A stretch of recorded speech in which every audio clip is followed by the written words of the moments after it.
The atrocities of Hitler are rightfully recognized as beyond abhorrent, but we must continue to be vigilant to make sure they never happen again. We must never forget. But we also must never stop learning. Here's another story of genocide that for some reason history has erased.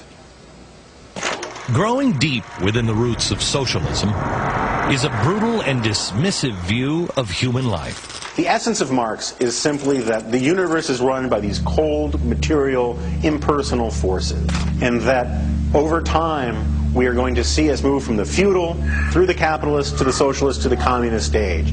Along the way, a lot of people are going to get killed, and Marx was completely fine with this. In Nazi Germany, these groups were of course defined by ethnicity, like the Jews, for example, and in the Soviet Union they defined them by social origin.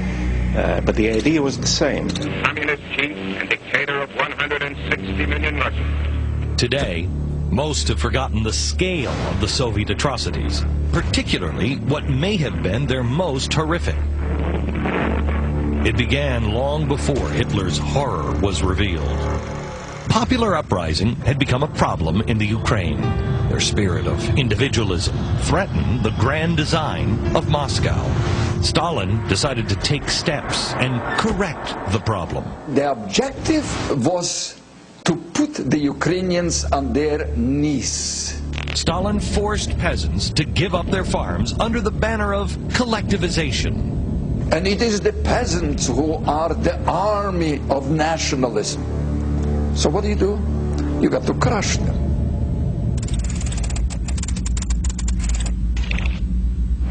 Наприклад, у моєї дружини дідусь, який у 33-му році помер, був арештований за те, що він не захотів йти в колгосп. Просидів у тюрмі. Поки він сидів у тюрмі, його дружину змусили, щоб вона написала документ про розлучення. Бо в тебе дід приходить з тюрми, у його нема дружини, вона відлучена, немає можливості зустрітися з дітьми, в його нема хати, в його нема землі, в його нема нічого.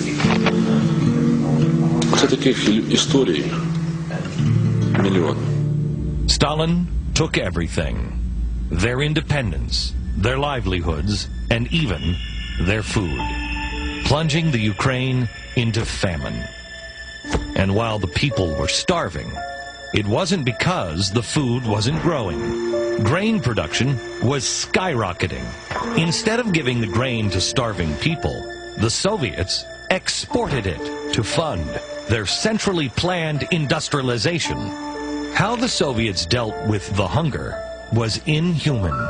Она заходит. А кто у вас здесь помер? Давай. Там до одной, значит, женщина сама лежит, опухшая, понимаю. Так, говорит, давай ее сейчас заберем. Что у нас все равно побьет завтра, за ней еще ехать нужно будет сегодня. Она просит, что да я же еще живу, я жить хочу, я скину из вода. Як стануть землею закопувати, то я мала не ходила на кладбище, а люди такі вже дорослі ходили.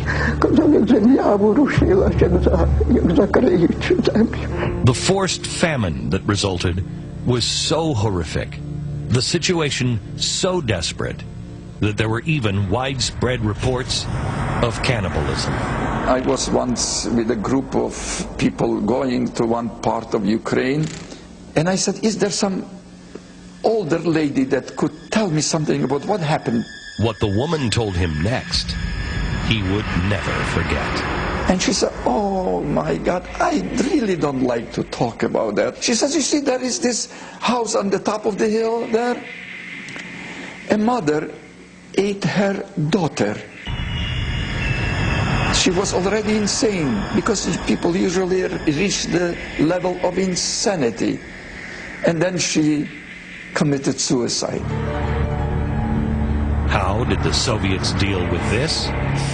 They printed posters that said, "To eat your own children is a barbarian act." This period is known as the Holodomor. roughly translated as murder by hunger. І помирати від голоду не було дуже рідким явищем там, в 19-му, повторюю, і 20-му столітті. Але є дві різниці. Смерть від голоду і вбивство від голоду. These intentional policies resulted in murder as efficient as has ever been seen in human history. You find that whole families actually die out, like 8 members in the family. Many millions of people were killed, and given the fact that it was done within 1 year, I believe it is certainly comparable to the great genocides of the 20th century. Most know that the horrors of the Holocaust resulted in the deaths of approximately 6 million Jews. But what many don't know is that the government-designed starvation in the Ukraine caused the deaths of between 7 and 10 million in just 1 year. None of this is meant to diminish the horrors of the Holocaust. The pure evil that inspired it is above question and must be remembered vividly and at all costs. Though, in addition, the other victims of vicious governments who have treated human life as nothing but a speed bump to their grand design must also be remembered. It is not just the number of people, it's the national culture also. Imagine how many writers, artists, all of them perished. One of the most disgusting things about the way we talk about communism is you have people talk about it as if it was this well-intentioned social experiment. But even at the level of first principles, of the sort of planning sessions, it was planned and premeditated mass murder on a massive scale. Fed with the newest devices of destruction. All the while supported by prominent media members. The New York Times now acknowledges their role in the propping up of Stalin's regime by their reporter, Walter Duranty. He called the forced famine in the Ukraine mostly bunk and viciously justified the millions dead by saying, you can't make an omelet without breaking eggs. Because of this information, many people in the West reacted quite passively to what happened in Ukraine. Duranty was there and his position was pro-Soviet. I think he did a lot of harm to the truth at that time. He reported, no, there is no famine in Ukraine, but there is widespread mortality due to diseases of malnutrition. Yet, still, even in August of last year, the Times wrote in a book review that despite the fact that Friedrich Engels, one of the founders of communism, was an advocate of ethnic cleansing, he would have been a fine man to drink with. And it is surely true that Engels' larger critique of capitalism resonates down the ages. Але визнати цю трагедію – це не тільки визнати геноцид українського народу. Це треба визначити злочинність не тільки сталінського режиму, а самого комуністичного ладу. А це, на мій погляд, ще досить складна дискусія для дуже багатьох людей. І, на жаль, в тому числі і Європі. And apparently, here in America as well. It is up to us to know the truth so our children don't face the same threat ever again.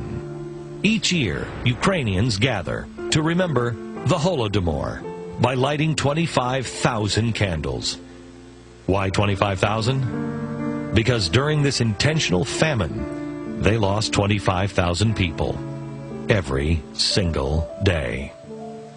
Allowing this to happen one more time would be unforgivable. The totalitarian system established by Stalin was responsible for murdering millions of innocent people in the most horrendous way,